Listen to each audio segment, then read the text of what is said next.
Hey, everybody, welcome to the CU Town Hall number 119 on July 10th, 2024. Can you believe it? It just seems like yesterday we started this whole thing way back in the days of COVID when everybody was a deer caught in the headlights and we didn't know what to do.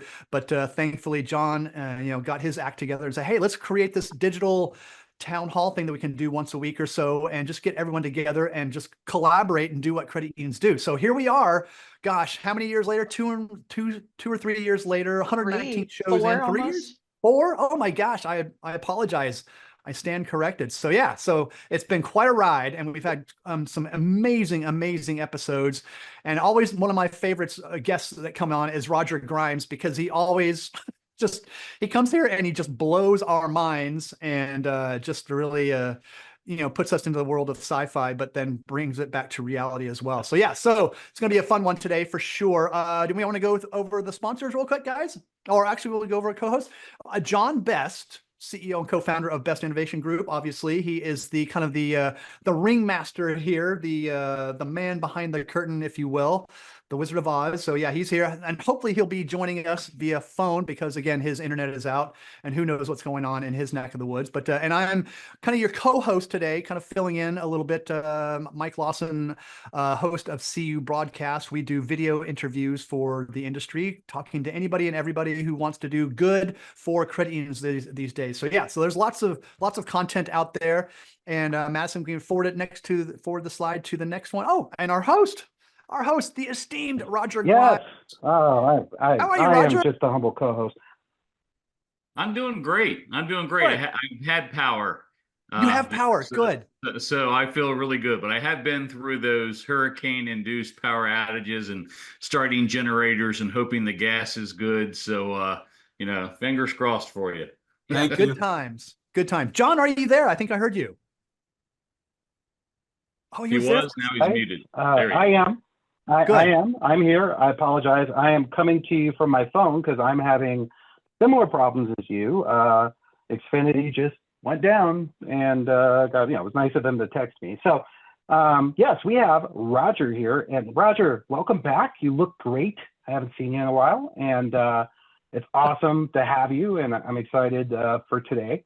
And yeah, Roger is a prolific author of not just technical books, and including ransomware books, which I believe we are giving away one of your books today in the Wheel of Spin, maybe even two, if I remember right. I'm not 100% sure, but we're giving away one of your books. I have many of them here, but you can't see me because I'm not running any video to just make sure I can actually be on this call today. So welcome. And as always, Mike, thanks for jumping in. Yeah, no worries. Let's keep on going. Did we get through our sponsors? Did you already do that? We're just about to dive into our sponsors, the CUNA Councils, or whatever they're going to be. I don't know if they've changed their name yet, John. I don't know. Have you heard? But we all know them by the name CUNA Councils. They have a myriad of conferences throughout the year, anything from HR to technology to marketing to lending. Gosh, our leadership. Yeah, they have a whole slew of conferences that run throughout the year. So really good folks there at CUNA Councils, and again, their conferences are extraordinary and stellar, and lots of takeaways each time around. So yeah, we're very appreciative of having those folks on board. And then also the fine folks at Illuma, or Illuma Labs as they used to be called, and Milind Borkar is the kind of the leadership, the leader there. They are a dedicated QSO and an award-winning fintech. They're helping credit unions with their call centers and doing some really cool stuff with voice, and yeah, really state-of-the-art type stuff here. As it says here in their description, state-of-the-art passive voice authentication. Pretty cool stuff.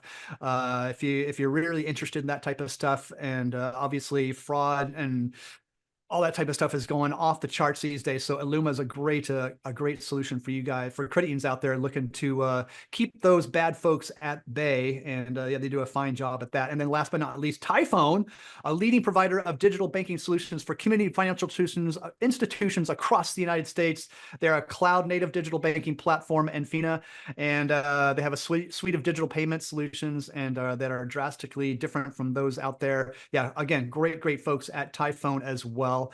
And yeah, so thank you for all the sponsors supporting this CU Digital Town Hall each and every week. We appreciate your support, and it keeps us, allows us to put out some really cool content each and every week, and or every other week or so, or whenever we can get this crew together. Look, whenever we want to put content out, that's when we do it, Mike. Yeah, you know that. Exactly. So I do know the new name for the Kidda Councils. They're going to call it the Illuminati is the name for it. They're going to call it the Illuminati Councils. Well, cheers to that. That's the new name. So speaking of Illuminati, about the Innovation Club? I was going to, I'm actually, you know who I'm going to let talk about it just for a minute, because he's attended almost like 5 of them, is Roger. Roger, can you tell us a little bit about, he's a great guy to talk about it. He has been one of our guest speakers. Yeah, I've done a few things John sponsored, and I've been doing cybersecurity for 35 years, 36 years, earned all of these gray hairs, written a bunch of books and articles, and I'm privileged. My full-time job is just thinking about cybersecurity and thought leadership around there. Good. Well, glad to have you. He's come out and spoke to us.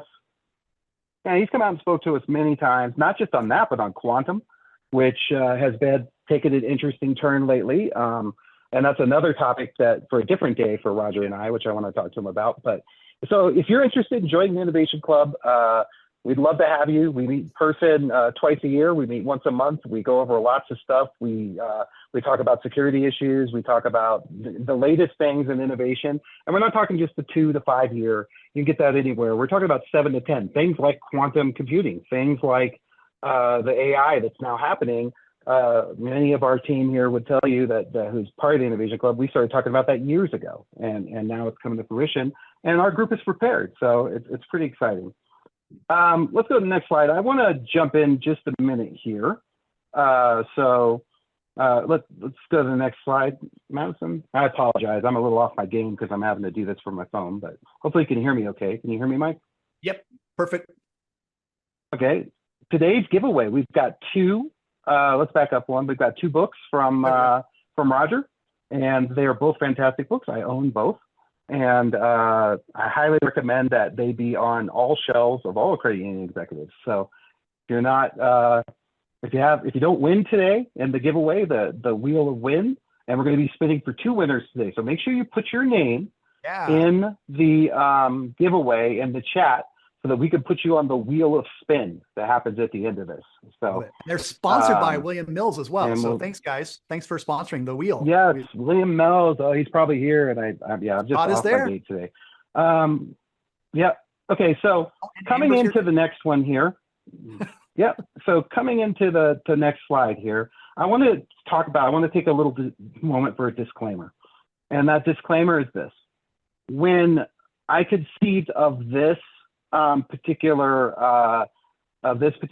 town hall, it was over the weekend of July 1st, and honestly, I did not think that Patelco would still be where they are today. And I want to make sure that there's a couple things I want to point out. One, we're not here to disparage Patelco at all. I have worked with Patelco since 1990.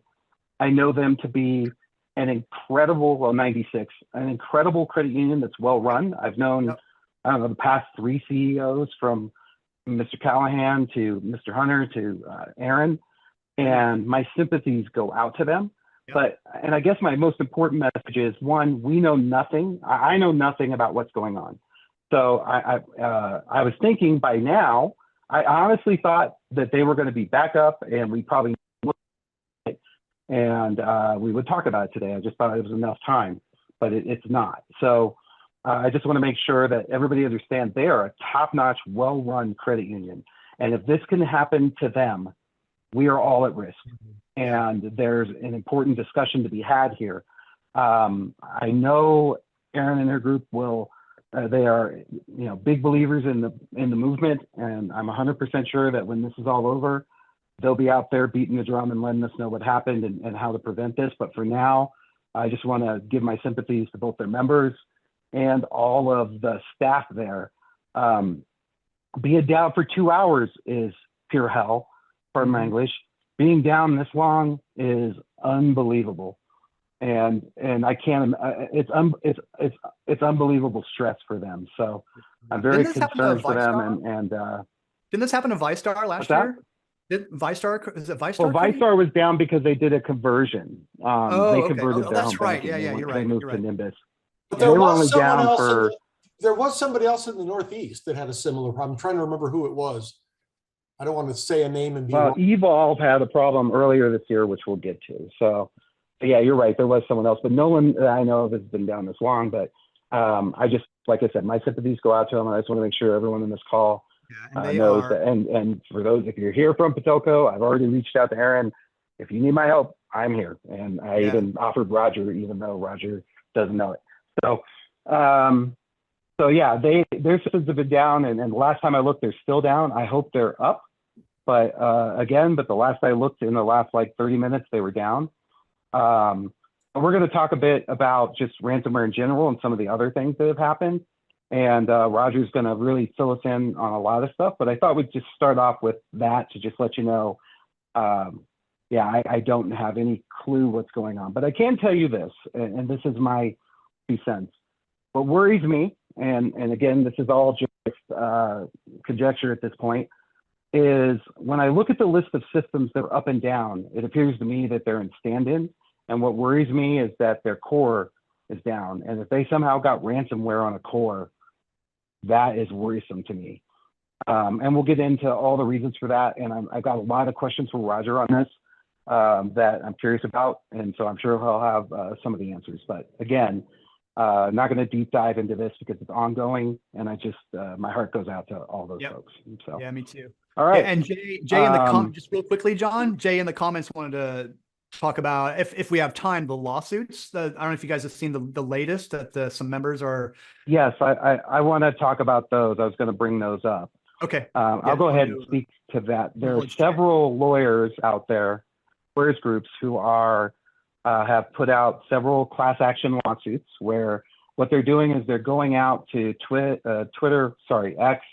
and the various forums where they might find the members. And if you go out and look in Reddit or any of these places, you'll find a lot of information where people are sort of talking about this. And it alleges things that I don't believe are real. It alleges that mismanagement of email systems, which I have no clue, but I can't imagine. Well, maybe that's something to do with it. But it alleges things that I personally, just knowing the organization like I do, I just can't believe is true. But I'm sure that they will sort that out. But it's being signed on to by a lot of people, and because of that, because of the situation they're in, which looks to me like they're in stand-in. So if you want money, you have to go and write a check to yourself and put it into the ATM. At this point, the ATM and the stand-in STIP stuff is really the layer that's kind of keeping them aboard. It does say that you can go to the branches, but it doesn't, it specifically says they can't give you current balances or anything like that. Again, that all speaks to the core being down. They're not Service Bureau. As I remember the last I spoke with them, they were in-house, but they did move to Dublin. So it's been a while since I was there. Again, I don't want to speculate, but I certainly am worried about these lawsuits for 2 reasons. One, me too. It feels like it's very how can I put it, Mike? It's they're taking advantage of the situation, which is horrible. These lawyers, and it's not surprising to me, but it is despicable. If after the fact we find there was some negligence or malfeasance or something, maybe then, but not during the middle of this.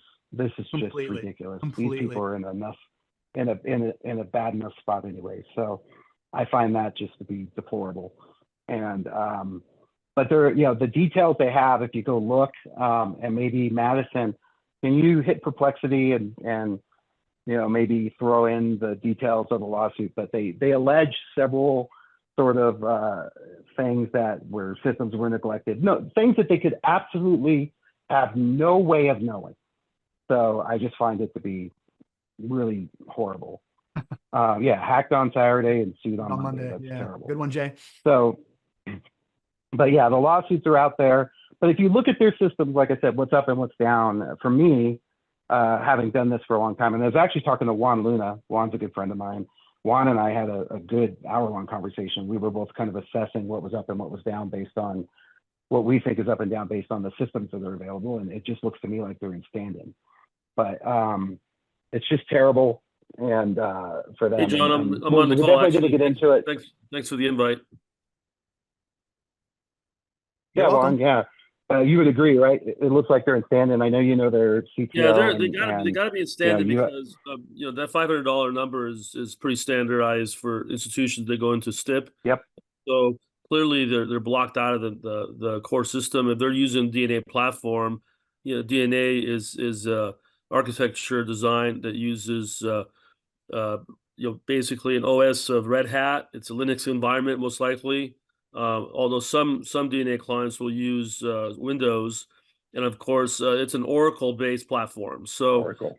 That's that doesn't mean there's vulnerabilities, but clearly if they've gotten to the core system through some channel, through some type of opening, this is why they're blocked out, and it's why it's taking so long. They're probably rebuilding that core and going back to the cleanest backup they may have, whenever that was. And then this is where air gap comes into play. If they had tapes offsite, they can go back and restore. It's a tall order, the task, and so that's why they're not able to provide balances. I mean, that's my opinion, at least at this point, based on what. Yeah, and I want to be clear, we don't know. We literally don't know, and so I don't want anybody, that's just us guessing. We're both long tenured professionals, but that they could have locked them out of all their network equipment, but I would have thought they would have that restored by now. So I tend to agree with you, Juan, but we have to just both say that's allegedly, and we just don't know. So Roger, the first question, Juan and I were debating on, for a $9.67 billion institution, how much do you think they were asking for the initial ransomware? And by the way, this doesn't have to be the telco, but any bank. I looked at Evolve Bank, which we have a couple slides on here in a minute. But what do you think? Based on what you know, you're the expert. Yeah, there's figures all over the place, but I would say this, that Marsh Insurance has some really good figures out for 2023, and that the medium ransom demand in 2023 was $20 million. The medium ransomware payment, if someone paid it, was $6.5 million. So, it used to be that, and today 80%, 75 to 80% of ransomware payments are above $1 million, but less people are paying it. 13 to 28% of the victims are paying it now, so far less people are paying it. But when they do pay, it's usually many, many millions and many tens of millions. Again, Marsh Insurance said the average was $20 million. Good grief. Wow. And so that was, I was looking at a ransomware that got paid. It was a hospital system from the Black Suit Group, and it was right around that number. And on top of that, what they pointed out in the article, and I think you were alluding to this, is that even though the company paid it and they said they would not leak the information, they still had to act like they did leak the information. They had to take all the legal steps that had to be taken for as though the information was leaked, regardless of whether they paid it or didn't pay it. So that was interesting to me. Many times the ransomware groups will place it in a location, and then they won't publicly release it, but it's really a publicly accessible location anyways, and they don't delete it. They just don't go out of their way to quote unquote release it. So a lot of times when you pay, they're not deleting the information. That's something I've always told people. If you're actually going to pay it, you need to somehow confirm that the information is, if you can, then you need to force the ransomware groups to go the extra mile and actually delete the information. Yeah. Like prove it somehow, right? And do you think there's any hope of that, dude? Yeah, the Change Healthcare one was wild because Change Healthcare, the pharmacy group or whatever, paid $25 million, and then the person they paid the money to didn't give any of it to the ransomware group. Like the affiliate took all the money, and then the ransomware group that kind of provides the ransomware said, "Well, we didn't get our 10 or 20% cut, so we want another 10, 20 million. So they ended up paying once, if not twice. I don't know if they ever paid the second one, but they actually got double extorted, kind of from the same event, which is wild, to pay 20, 25 million, and that's not enough. That's just unbelievable. Internal And, you know, internal squabbling, right? The one guy's like, I'm rich, and he retired. Yeah, I know. Well, you know, when you employ other criminals, you run that risk, right? Yeah. And Yeah. you're only as good as your employees, I think, is what it comes down to. So, Roger, let's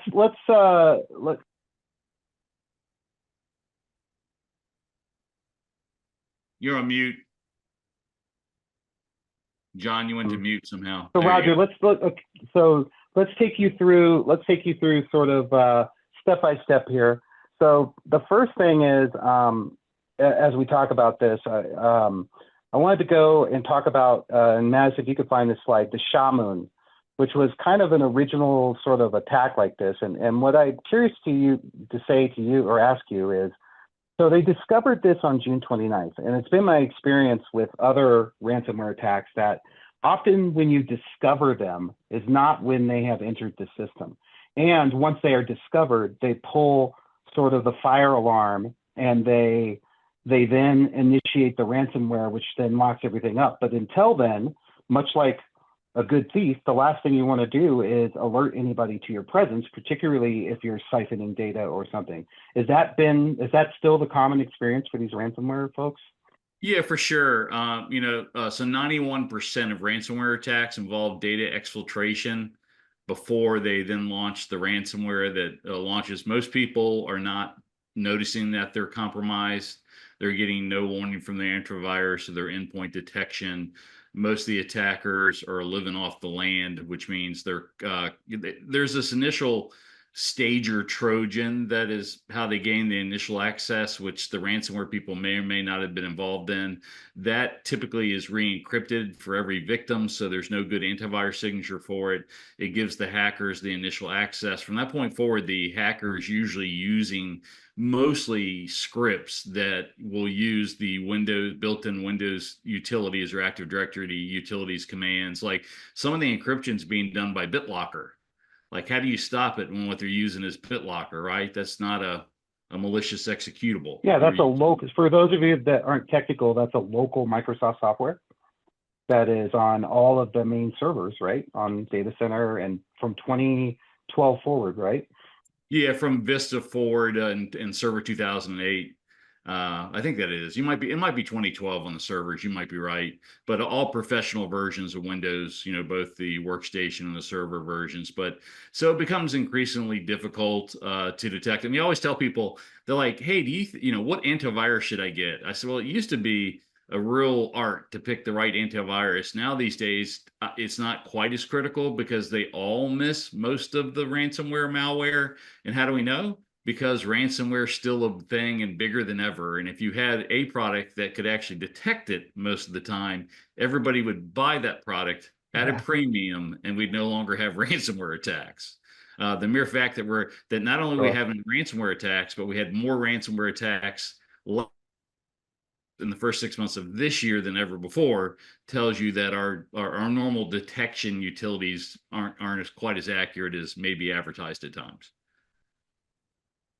So the other thing you just said that I want to get some clarification on is you said they were infiltrated by a Trojan of some sort, and it may or may not have been the ransomware group. Can you elaborate on that? Yeah, it's really this huge ecosystem, and a lot of the ransomware gets distributed by malware distribution networks. So even bigger than ransomware are these large conglomerate malware distribution networks. So they're doing phishing and looking for unpatched software and things like that. And literally at any point in time, there are 100 million compromised workstations throughout the internet and different companies and things like that. And the malware distribution network will actually advertise, hey, we have access. What are you looking for? You're looking for banks, looking for hospitals, you're looking for, financial centers. And they'll literally have auctions. They'll tell you this. They usually, most of the time, they don't always give the company name, but they'll say, we've broken into a bank that has this many customers and has this much in revenue. And then they'll have different ransomware groups. actually, bid on it. And then the winning bidder gets that access. And you'll know, it used to be like you would tell people if you get by ransomware and you pay the ransom, ask them how you got compromised. Because, you need to figure out how you're compromised so you can close that hole, not only to prevent them from re-compromising you, but other people and other groups. Well, the most common answer from the ransomware people these days is, well, we think it could have been social engineering, or, like they don't know because they weren't the ones that did the initial access. And let me say, it's also kind of gone full circle in that a lot of the ransomware is out in so many places that they're now opening themselves up as malware distribution networks. So they'll get paid by people to distribute bank password stealing malware or MFA bypassing software. So it's for a long time been this elaborate ecosystem of these large conglomerate groups kind of feeding off each other and then taking turns. Who's going to be the distributor? Who's going to be the access broker that provides that access? Do they attack it themselves? Do they have an affiliate that breaks in and does it? But a lot of times, literally, the ransomware, the person that's actually doing the actual ransomware and stuff like that has no idea how that access, they bought that access and now they're abusing it and using it. Yeah, and the end result of that is that there's a far bigger pool of people who are trying to get into your systems than just the ransomware folks, and it makes it that much more likely. So it's like it's like finding a Bitcoin. You mine away until one day you finally get into somewhere, and then you go to the auction and sell it. So in this Shamoon, and you may know about this one, I actually was read in on this when it first happened because I worked the attack when I was at Microsoft. I worked the attack when I was at Microsoft. Yeah, you want to talk about it a little bit? So they found them, and they had that wiper program. Why don't you take it from there? Yeah, and let me say, wiper programs are becoming a bigger thing since then. But this was actually so you had Saudi Aramco, one of the largest companies in the world, the largest oil company in Saudi Arabia. Saudi Arabia had attacked Iran and some affiliates, and this was kind of the response that came back from Iranian nation state attackers, and they were able to place wiperware. So that's, malware that when it goes off, it will either format your hard drive, format your boot sector, format your FAT table, depends on what each wiperware does, different sorts of things, but they'll essentially make your hard drive, your storage media unreadable. And then, on that day at Saudi Aramco, and let me say, they had almost no cybersecurity controls at all. It was not hard. They were reusing passwords, hard-coded passwords. The software hadn't been patched in 5 years. It literally was a horrible state because they felt somewhat, that they weren't getting attacked and they didn't need to do, let me say in general, the United States is among the most aggressive in cybersecurity controls and defenses. And when you go out into other countries, they're not as strict. They're not, so like I know when I'm going to India, China, Saudi Arabia, that if I think America's bad, America looks like this gleaming diamond of an example compared to the companies when I go to in foreign countries. And so that's what happened to Saudi Arabia is they had this wiper where it actually put a message on people's screens and then it formatted, or I forget whether it's the FAT table or whatever. And it was so tremendous, it brought down the company, it brought down the country's main source of revenue. And I got brought in because I was to train Saudi Aramco people. So we were part of the incident response. And then my part was more of, hey, can you teach some about how to secure Active Directory, secure Windows, that sort of stuff. So they actually had a lot of people on their teams come shadow us for 6 months. They're like, how can we quickly find out how to do it right? So and let me say, a lot of countries did that. I did the same thing actually for Huawei in China. Although it's funny, in China, I remember I would tell them, they're like, do you all use firewalls at Microsoft? And I'm like, yes. And they're like, oh, what type of firewall? What are your firewall rules and where are they located? I'm like, I think you, and I remember I was like, I think you're gonna have to talk to Todd Thompson at Microsoft, and they immediately all stopped and wrote down his name. And I literally said, if you're Wow. trying not to seem like spies, y'all shouldn't You're shouldn't be doing, asking these sort yeah, of you're not doing a questions. great job of that. Yeah, I was like, I think they So, were just trying to say if we're doing it right, we should follow what Microsoft's doing, but it could be misconstrued other ways. so the reason I brought up the Shaolin attack was it kind of made the point that you just made, which was they were in this system for some time. Then somebody, and by the way, while they were in there, they were fixing things. Like if something broke, they didn't want to get found out, so they'd go and fix it for you. If your firewall wasn't working right and they could get in there and fix it, they'll do it because they don't want any attention brought to them. Yeah, they But were someone actually finally discovered they were them, and actually then kicking yeah, they were actually kicking out other hacker groups. yeah, they were fighting off other people that were in there. Yeah, And then they pulled the they were trigger. patching Not they only, were patching things. I was like, if your hacker group's Yep. patching your systems better than you are, you have a problem. right. And so my point is that we sit here and we think that we're okay because we haven't had the screen pop up with the Bitcoin address and the ransomware, but it's worrisome that, you know, what Roger's saying is like the majority of the time they're in there long before the ransomware trigger is pulled. Yeah, although let me say that And the dwell time has significantly decreased. Dwell time a year or two ago was 6 to 8 months. I've known of companies that were compromised for years. The dwell time is now measured in days to weeks. It's they're the ransomware, and not necessarily because they have to be, because they have a worry of detection, but just because they're taking more aggressive action because they're making more money, right? You don't want to leave 10, $20 million on the table when you can take care of this problem today. Back when it was $10,000, $13,000, maybe there was no rush, and they had so many targets. These days, there's less people paying, even though they're compromising more people. And they need to very quickly determine, is this person going to pay or not? Are they one of the people that are going to pay, or one of the people that are not going to pay? Because if not, we're going to move on to the next target and, make $10, $20 million. So tell me Yes, this. I'm sorry, let's move real to the quick. next. We'll move to the next. Go ahead. I would say the Verizon data breach report for a decade has shown that the vast majority of people are told by outside parties when they're compromised, and they themselves don't detect it. Something like 70 to 90% of people. This figure doesn't change much year to year, but you can go to this year's Verizon data breach report, and it will show you that external people are the people most likely to tell you that you're compromised. If it's not, if it's not ransomware or ransomware going on. Yeah, and Glenn asked, how do hackers determine who's likely to pay? I don't know that they're trying. I think they get into whatever they can get into. They auction it and they hope for the best, but I don't know. Roger, am I off there? No, you're right. Let me say certain industries actually the industry has decided they're not going to pay the ransom at all. And so that makes that target less likely to be targeted. And then other people, most of the time they're finding out by the response, right? The ransomware goes off and then they get a particular response or something like that. They also, of course, is trying to say, how badly can I take down this company?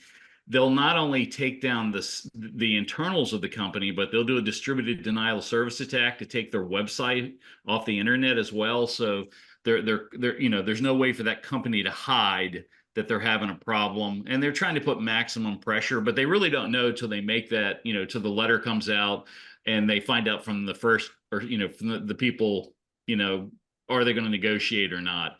And that figure again is going lower and lower and lower. The highest figure I've seen is 28% of the victims are paying. The lowest figure is 13%. So let's say a quarter of people, 15% to a quarter of the people are paying. And again, at least when I've seen in ransomware negotiations, the company, within a day or so is kind of decided, are we going to pay or not? And then after that, it's negotiations. Well, I had a cybersecurity policy that covered against ransomware when I was at People's Trust, and we would do the mock exercise. Well, and while I've got the floor, everybody, KnowBe4 was an amazing asset when I was at People's Trust. We had less than 5% risk using the expert levels of testing and training. And so, I'll shamelessly plug for Roger all day long because that is an outstanding platform. But what that came down to on payment, if you've got one of those policies, is they would do a cost benefit analysis to how much would it take to recover without paying versus paying. And how much reputational damage are you going to take if it's down for X days, and so on and so forth. There's a actual actuarial table for how all of that works as to whether or not it gets paid. And to Glenn's original question, it's law of averages. They're going to put out as many nets as they can to get that return of between 15 and 28%. Yeah, I agree. Let's move to the next slide. I got more questions for Roger. I want to make sure we get to some of the more important ones, which we've covered a bunch. But just real quick on wiperware. Wiperware is making a comeback, and every once in a while you'll get what looks like a ransomware attack, and it really is a wiperware attack. It typically is coming from Russia, but just know that that's one of the first things, and it's in my book on ransomware, is you need to quickly decide, is this really a ransomware attack or a wiperware attack? Because both Russia and to a lesser extent Iran will sometimes they'll make you think it's a ransomware attack, and during that they're wiping as much data as possible. So one of the first things you need to do is go, hey, does it really look like the files are encrypted, or are things being deleted instead? So is that what you mean by wiperware? Yeah. It's a delete instead of an encryption for ransom. Yeah, I mean, it depends. Most of them are formatting what's called the FAT table or the partition table. Master boot record. Yeah, but so the difference, the master boot record, the difference is if it's a ransomware attack, you're literally usually they're going to put the document on your screen. And when you go look at the files, you'll see that the files have been renamed because they're encrypted, but you can still see the files on the hard drive, even though they're not functioning. In a wiperware attack, your disk is saying, invalid disk or something like that. So my question there, though, is if that's not ransomware, I mean, what's the upside for the hacker? Do they put it back, or what are they going for? Or are they just looking for chaos? Yeah, I mean, usually it's a nation state attack. Like Russia recently did wiperware. I say recently, at the beginning of the Ukraine war, against American and Elon Musk satellites, and they had Musk pay so that they wouldn't, or not promise not to use his satellites over Ukraine. But it's been in other places. Maybe you don't pay the ransom, so they're going to pay you back by sending wiperware instead. So so at first it's ransomware, and then you say we're not going to pay, and they initiate the wiperware portion of their program. Great questions. So I wanted to go through this incident. I have a feeling you know a bit about it. It was the Lockbit is the number two basic ransomware group out there. This was Evolve Bank. Yeah, it used to be. They're gone now, but keep going. Alpha V or whatever is the other one. But so they hit us in May. They hit these guys in May 2024, so this year. Starting to your point, a couple weeks, so that February 2024 was when the initial hit was. They refused to pay. They got social security numbers, bank accounts. When they refused to pay, they made good on what they said they would do. They leaked everything, and they're still dealing with the fallout from this. I'm not sure what you know about this one, but this was, I was looking for a comp with what's going on at Patelco, and this was the closest one I could come up with. But what are your thoughts around this one here? Yeah, I mean, so of the people that are paying the ransom, 75% are paying to prevent the data leak from going public. So most people now kind of have control over their tape backups, their data backups and restores. And the vast majority of people are paying. There's some ransomware groups that aren't even encrypting the data anymore. The whole threat and the whole payment is premised on, I've got your data. So that's really common. And let me say, Lockbit actually got taken down by the FBI and other global groups. So Lockbit actually got disbanded end of last year, and they don't exist anymore. Some of the members were arrested. Some of them are still running for their lot. There's a $10 million reward for the leader, and some of them have started new ransomware groups or started into other ransomware companies. But yeah, Lockbit was number one, number two for a lot of years. About every 12 to 18 months, there seems to be new leaders up there. Most of them, I mean, and I'm making this number up, 80, 90% of them out of Russia, Ukraine area. Yeah, and I wanted to. So I went out last night and I went to a couple of. I built myself a Pi through Kali on it, and I went up and logged in and poked around just some of the the usual places to see if anybody was taking credit for the Patelco attack. And it looks to me like maybe one of the people might be the derivative of Lockbit, like you were saying, a spinoff called Black Suit. I don't know if you're aware of them, but I'm very curious. So one thing I've heard in the past is that the ransomware goes up as time goes by. Once they realize, like, hey, you're not back up yet. We know that. Now it's 100 million. Now it's this. Is that normal, or do they go down in price, or what do you suspect is happening over time as they continue to try to restore systems with regard to communication? And I assume the FBI is probably on site at Patelco. I should hope so.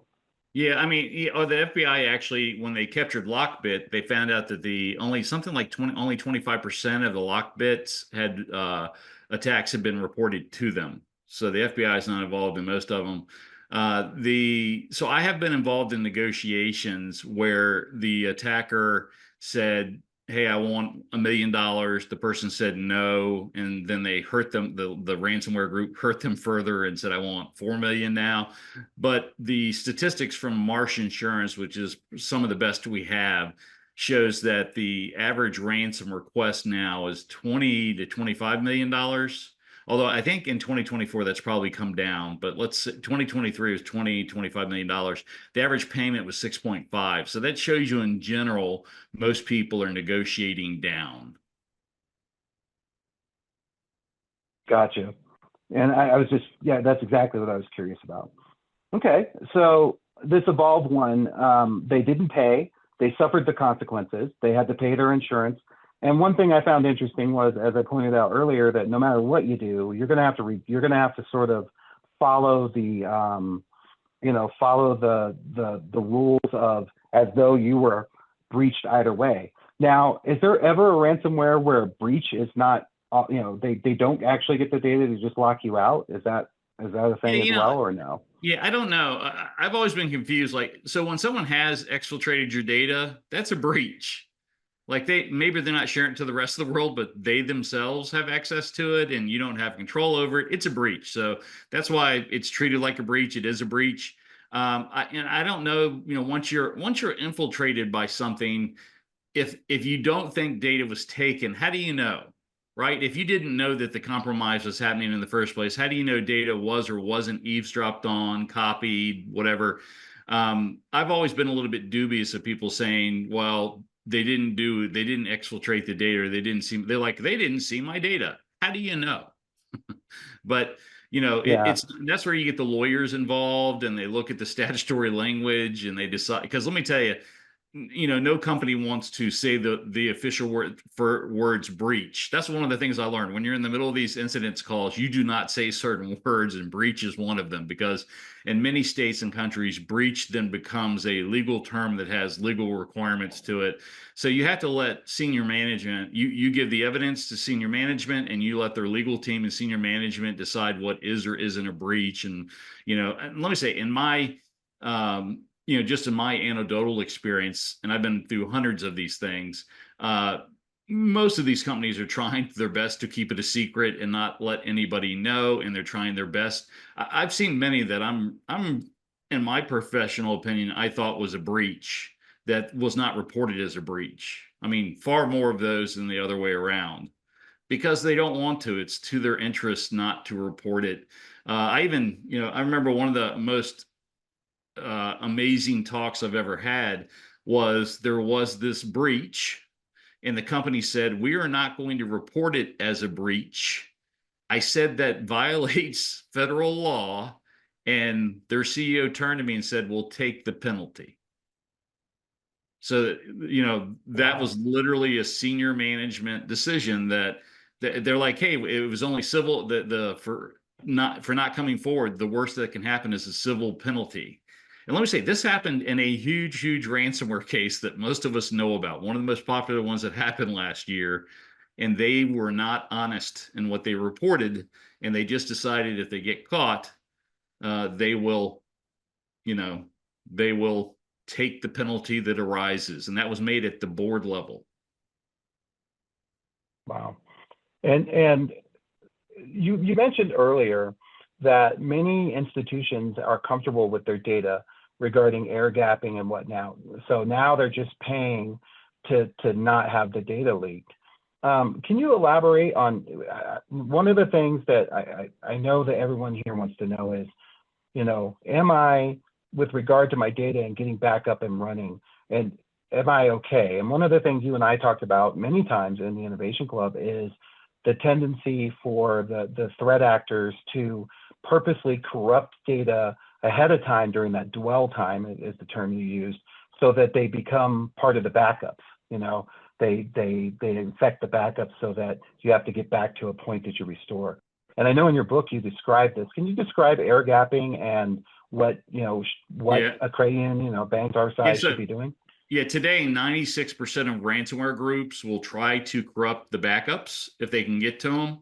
96%, so almost all of them, right? It's like only the stupid ones aren't doing it. Yeah, so only the 4%, you know. Yeah, it's interesting. It's usually this Iranian group that just does this simple stuff.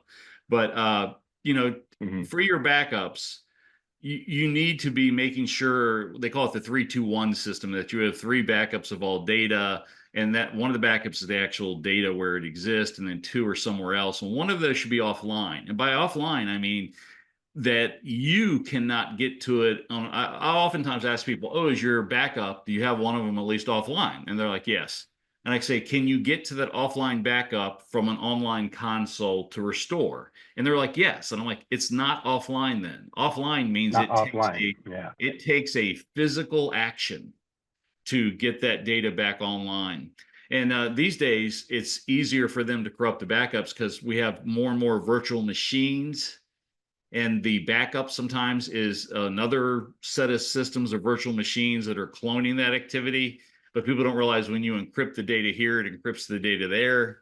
And it's easier for them to get access to the data backup system. So you really do need to protect your backups as best you can. It should be protected by, phishing resistant multi-factor authentication.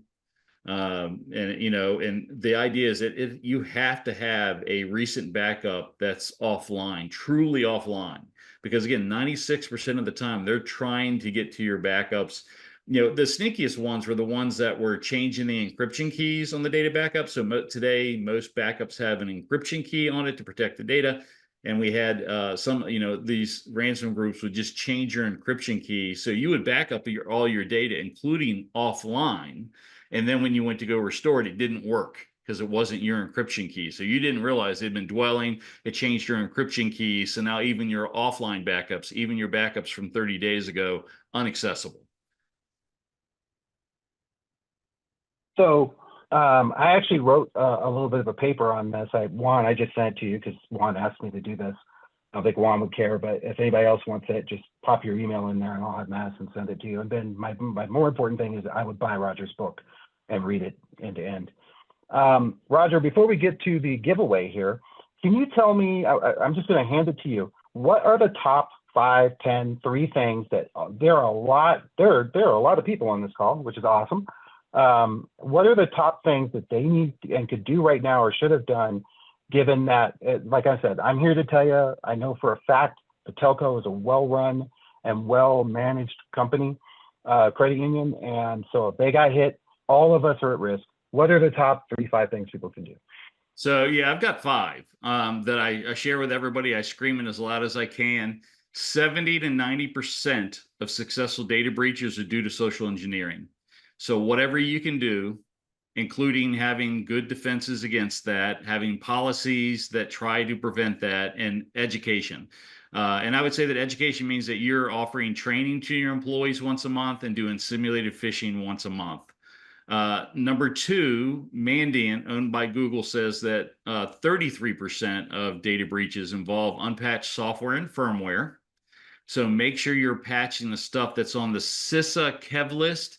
CISA, the Cybersecurity Infrastructure Security Agency, CISA.org or gov.gov, has a list known as the Known Exploited Vulnerability Catalog. If you have software or firmware that's on that list, get it patched ASAP. And I just wrote an article this morning, it's on my LinkedIn, that attackers are now using, I call them 1 days. Forget about the 0 days, it's the 1 day attacks.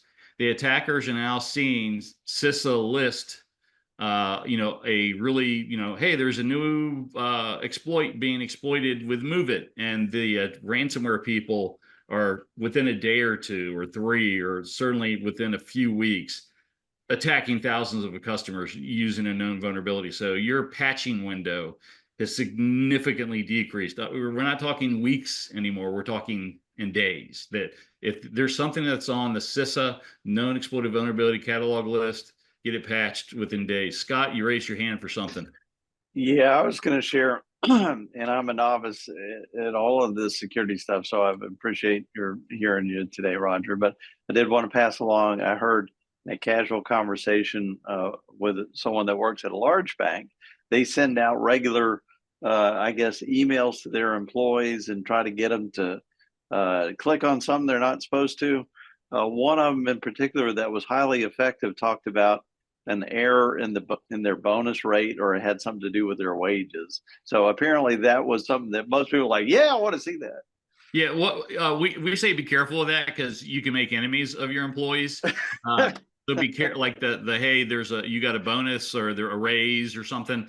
I say that if a real attacker has used that against your company, it's fair game. But otherwise than that, you're going to create more enemies, and you want to encourage people to want to be involved in the education and that. So you're not, if you're making enemies and pissing people off, you're not doing cybersecurity education right.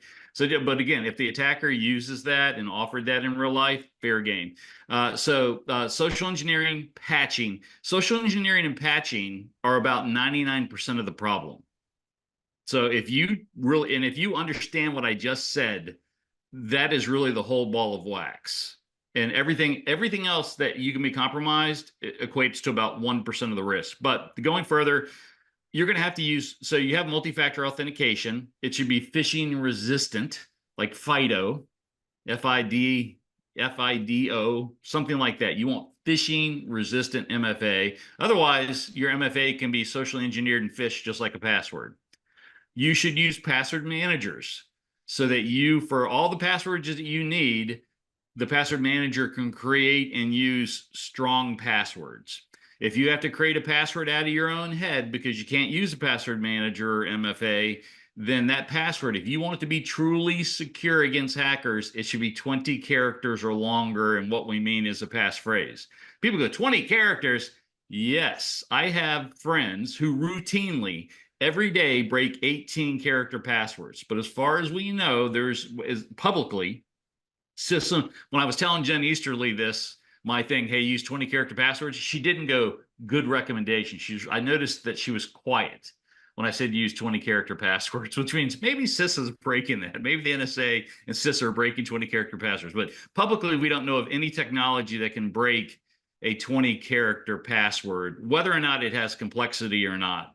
But you should use a password manager, because they'll create a truly random password with a bunch of gobbledygook in it. It becomes unhackable, uncrackable at around 11, 12 characters.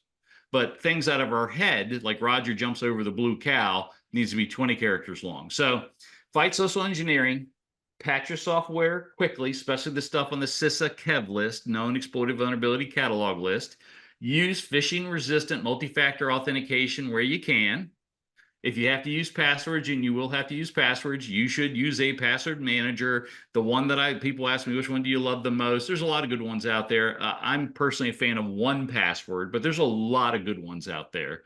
And then lastly, teach yourself and your coworkers how to spot rogue URLs. Know the difference between a email link that really is from Microsoft and not from Microsoft. That's a good skill to have. And I tell people, anytime you get a message that's unexpected, so you were not expecting it, I don't care how it comes, if it's an email, it's a text message, someone calls you. If you get a message that was unexpected, you were not expecting it, and it's asking you to perform an action that you have never performed before, slow down and research that independently by calling a known good phone number, by emailing a company or corporate address or whatever.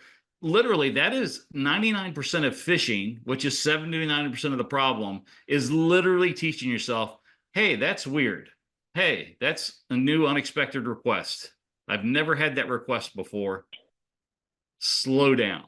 That would take care of 99% of phishing. I completely agree. And I think that we're getting towards the end here, so we got to do our giveaway. If I wanted can, to real thank quick, John, Roger. Sure. I just wanted to add one thing.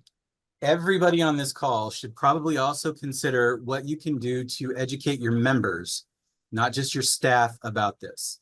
Because I personally have had a member of the family fall prey to doing the thing that was not expected, believing that they were speaking to their financial institution, and they end up doing really stupid things, but believing it, like, oh, I'm going to transfer my balance into a gift card of some kind, or there's a lot of that taking place. So every opportunity to help your membership with basic education should also be considered. Yep. I completely agree.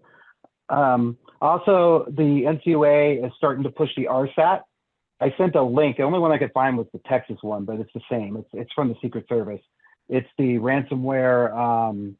What's the name of it, Roger?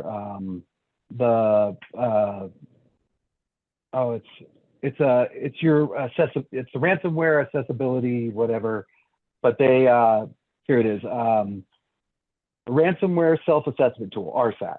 So I know that especially after this, the NCUA. So if you haven't, I asked Madison to put the link in the chat so that she can check it out. And Roger, if you haven't heard of it, it's in here. It just kind of came up last year, and now I heard from some auditor friends of mine that they are going to want us to fill this out. So if you haven't, you might want to get on it now. And it talks a lot about what you just talked about with the air gap and everything else. All right, let's get the wheel going, and we're gonna try to do this fast. We got 2 to give away. Madison, you want to take it away?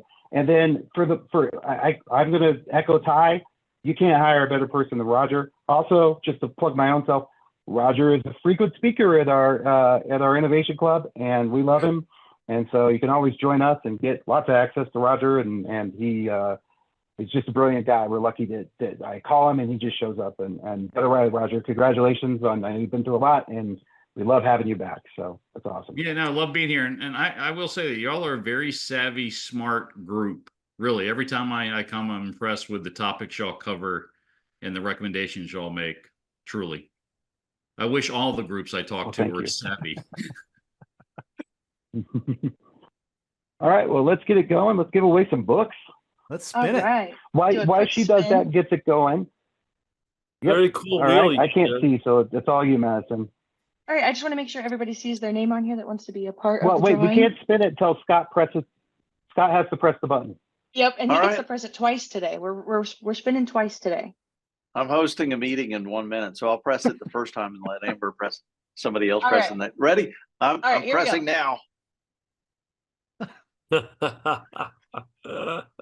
So high tech. Oh, Cynthia or Scott. All right, winner number 1 is Cynthia. Congratulations. Cynthia Ryan. You ready for another one? All right, here we go. All One right. more. Here we go. One more. Oh.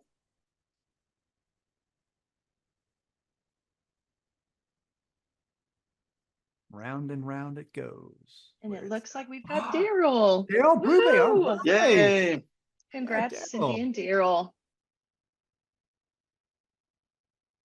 And I'll reach out to both of you shortly to get mailing addresses for you guys to get those books sent off. Awesome. And if anyone wants material from today, like the actual site, the recording, you can always replay. And then that document, Madison, I'll send that to you. Juan, I already sent it to you. The RSAT link, just email Madison and she will get that information for you, or anything else that we talked about. Roger, where can people find you? I'm going to do that as my last thing, because if you want to hire him, and I think you should. Yeah, put my email in a post, but Roger G, ROGERG at knowbefore.com. And you can follow me on LinkedIn. That's where I post every single day. Cool. And you should. All right, everyone. Well, thank you John. for a great meeting. And thanks, everyone. Take care. Thank you all for having me here. It was a pleasure. Thank you guys.